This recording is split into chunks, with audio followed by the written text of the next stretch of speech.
Hello everyone. Today we are going to learn about Maxwell's right hand thumb rule. Now to demonstrate that, we will be needing a straw to act as a current carrying wire, and then there is a bangle with an arrow attached to it to mark the direction of the magnetic field. To demonstrate Maxwell's right hand thumb rule, we will just take this straw and bend it in one of its edges to show the direction of the current. Now, as per the Maxwell's right hand thumb rule, whenever there is a current flowing conductor, then if you hold it in your right hand such that the thumb points in the direction of the current, then the fingers curled around it marks the direction of the magnetic field. Let me explain you Maxwell's right hand thumb rule with the help of this demonstration. Now let us consider this straw as a current flowing conductor, and this edge marks the direction of the current. Now, so according to his rule, we will hold this thing in our right hand, and this thumb marks the direction of the current. So if this bangle acts as a magnetic field. Now, as per our rule, when we hold this wire in our right hand, then the thumb marks the direction of current and the fingers mark the direction of the magnetic field. Now if this is the direction of the current, then this bangle marks the direction of the magnetic field around it. That is, when we hold it in our right hand, if this thumb marks the direction of the current, then this fingers marks the direction of the magnetic field. This can be demonstrated with the help of this bangle. Now the same way the magnetic field will be there around this wire. I hope this demonstration has made your concept about Maxwell's right hand thumb rule more clear.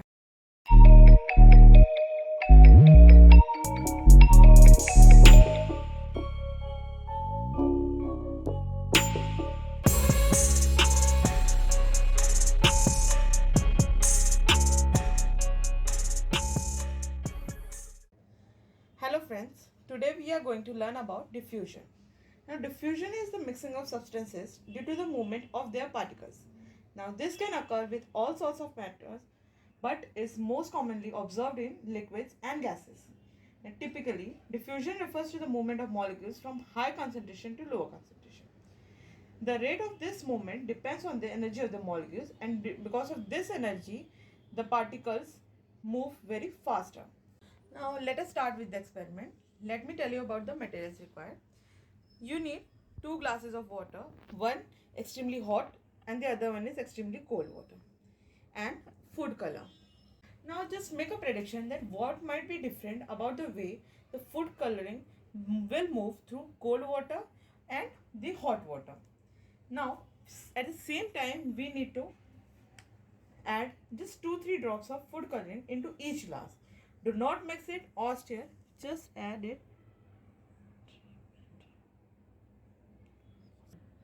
Now add 2-3 drops of food color into the solution. First one into the hot water.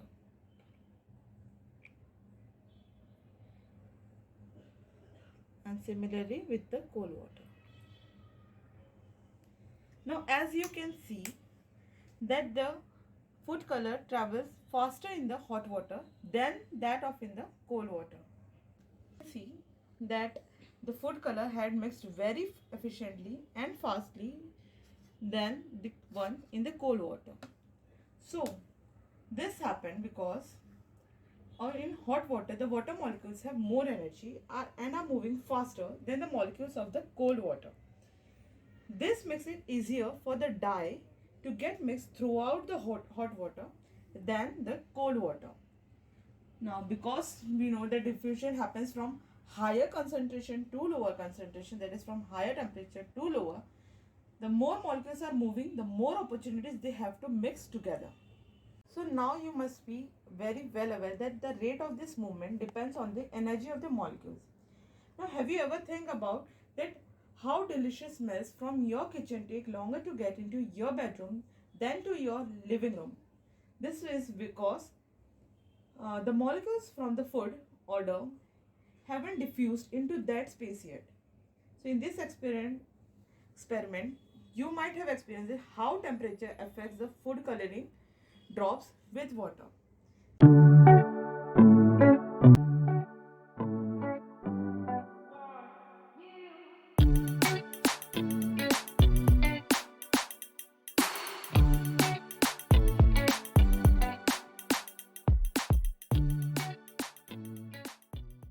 Hello everyone.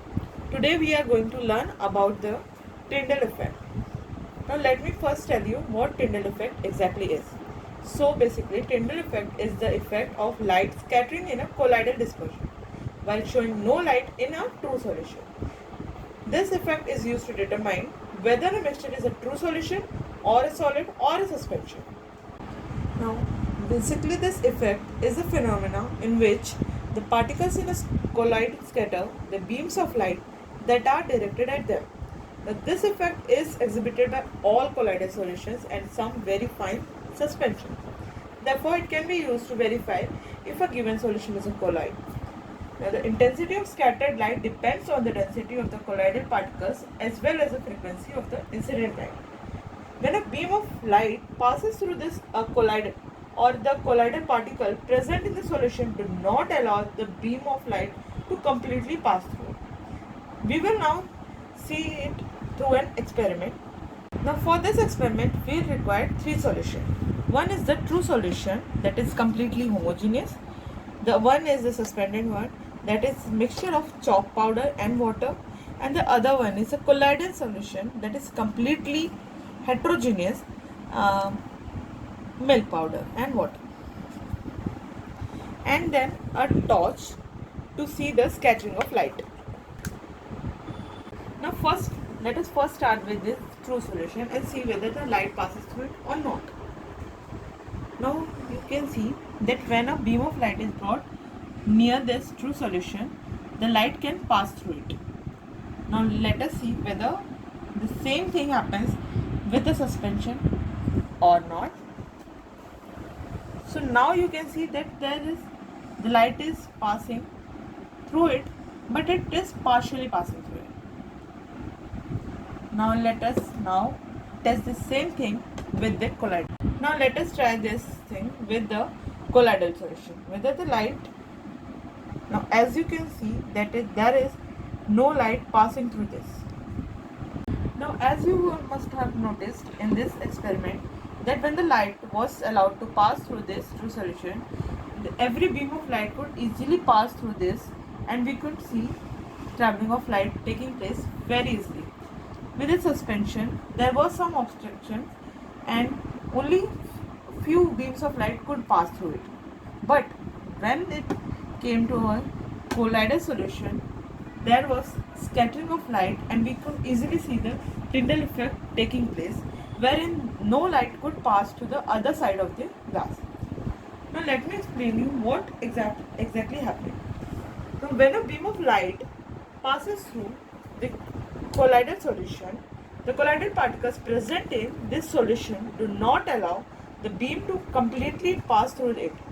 The light collides with the colloidal particles in this and are scattered in a trajectory motion. Now this scattering makes the path of the light beam visible, as we have already seen in our experiment. I'll tell you one very important fact about Tyndall effect, that how it derived its name. Now since this effect was observed and described by John Tyndall, it got its name as the Tyndall effect. Thank you everyone for watching.